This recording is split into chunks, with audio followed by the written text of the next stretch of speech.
Hi guys, update lang sa ating munting tindahan.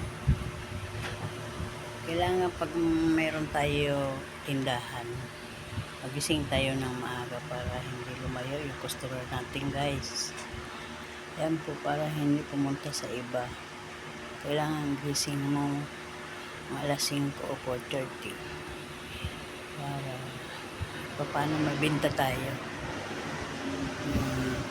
Alas 7, alas 8 meron na kahit paano pambili ng ating paninda ulit. Yan, maliit lang po yan guys, paikot-ikot lang sa araw-araw, sipag lang, wala kami hanap buhay pero po yan aking asawa guys. Maraming salamat, ito lang po kayo aking